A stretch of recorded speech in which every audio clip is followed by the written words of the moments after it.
Barat itu menyadari betul bahwasanya dunia Islam itu sangat mengancam kepada mereka. Bukan karena Islam itu adalah sebuah budaya, bukan karena Islam itu mengajarkan ibadah mahdhah semata, tetapi mereka sadar betul yang Islam usung adalah sebuah sistem yang akan membebaskan orang-orang dari perbudakan sesama manusia, adalah sebuah peradaban yang akan mengusung keadilan tanpa pandang bulu. Dan mereka sadar betul ketika umat Islam ini benar-benar sadar dan kembali kepada agama mereka, maka Islam, dunia Islam sebagai lumbung utama Barat dari kekayaan dan sumber daya yang ada akan hilang dan mereka akan mundur sebagai penguasa dunia.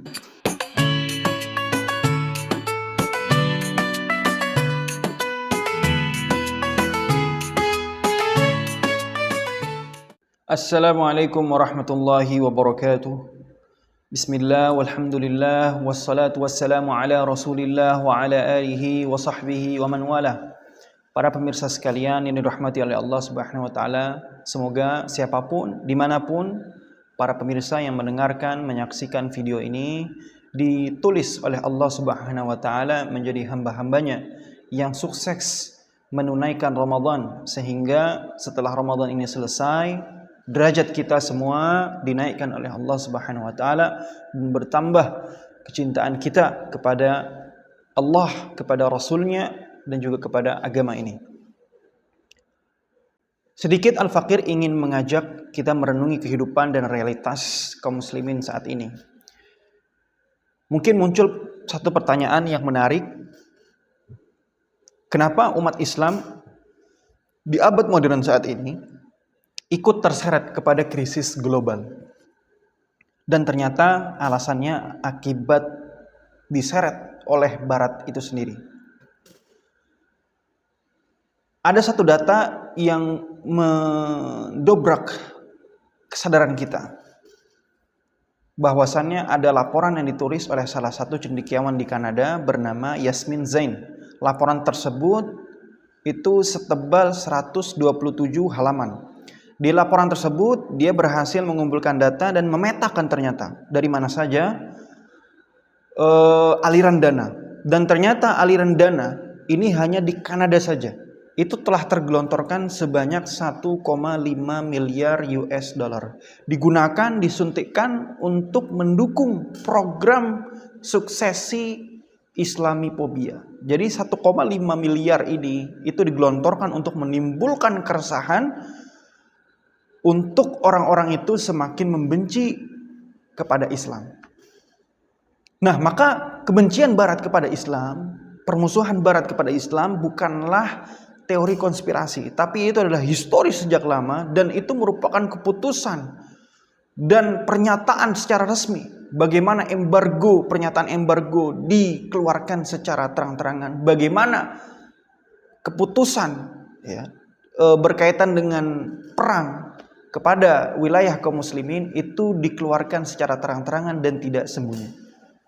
Maka kita bisa melihat bahwasannya Barat itu menyadari betul bahwasannya dunia Islam itu sangat mengancam kepada mereka. Bukan karena Islam itu adalah sebuah budaya, bukan karena Islam itu mengajarkan ibadah mahdhah semata, tetapi mereka sadar betul yang Islam usung adalah sebuah sistem yang akan membebaskan orang-orang dari perbudakan sesama manusia, adalah sebuah peradaban yang akan mengusung keadilan tanpa pandang bulu.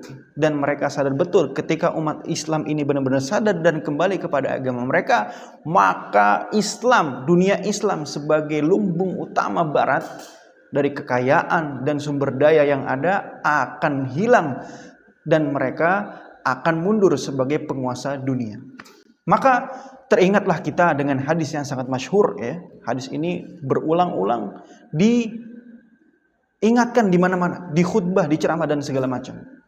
Hadis yang diriwayatkan oleh Thauban ya, Maula Rasulullah sallallahu alaihi wasallam. Di situ ya Nabi Muhammad sallallahu alaihi wasallam bersabda, "Yushiku an tada'a 'alaikumul umamu min kulli ufuq." Maka akan tiba di mana di waktu seluruh umat, seluruh bangsa-bangsa yang ada akan melahap kaum muslimin, ya, akan beramai-ramai menyerang kaum muslimin. Kama tada'a al-akalatu ala qas'atiha, sebagaimana orang-orang itu sebagaimana makanan itu diperebutkan ketika sudah ada di mangkuk atau di meja makan. Dan dalam hadis panjang tersebut dijelaskan, para sahabat bertanya, apakah kami itu sedikit wahai Rasulullah pada saat itu? Tidak. Kalian semua itu banyak sekali, ya, tetapi banyaknya kalian sebagaimana buih di lautan yang banyak tetapi tidak memiliki efek apapun. Saya sangat terkesima dengan tafsir hadis ini yang dikemukakan oleh Asy-Syaikh Al-Allamah Al-Mufakkir, salah satu anggota Hay'ah Kibar Ulama, Komite Senior Al-Azhar Asy-Syarif, Syekh Muhammad Imarah. Ya, beliau bernama Syekh Muhammad Imarah. Ketika beliau mencatat hadis ini, beliau menjelaskan bahwasannya permasalahan umat Islam kenapa bisa jatuh dan tidak bisa menggapai an-nuhud, kebangkitan, itu bukan karena hilangnya kaum muslimin, bukan karena kurangnya materi kaum muslimin, tetapi karena, kata beliau, innama al-mawat allati yushallu fi'lun nuhud hadhil ummah, tetapi karena kehilangannya kehidupan yang sejati yang harus dimiliki oleh umat ini, yaitu ketika mereka kembali kepada agama mereka. Maka tidak pernah dalam sejarah umat Islam kita mengalami kemunduran, kita mengalami kehinaan yang ada pada zaman ini ketika kita masih berpegang kepada Islam itu semata. Maka kebangkitan Islam itu bukan datang dari militer, bukan datang dari ekonomi, tapi kebangkitan Islam itu datang dari wahyu. Yang wahyu itu terimplementasi sehingga menjadi sebuah pedoman hidup, dan pedoman hidup itu datang sehingga membentuk sebuah peradaban yang sangat luar biasa yang tak pernah dikalahkan, dan hancur ketika umat Islam meninggalkan wahyu tersebut dan mereka lebih silau kepada peradaban barat.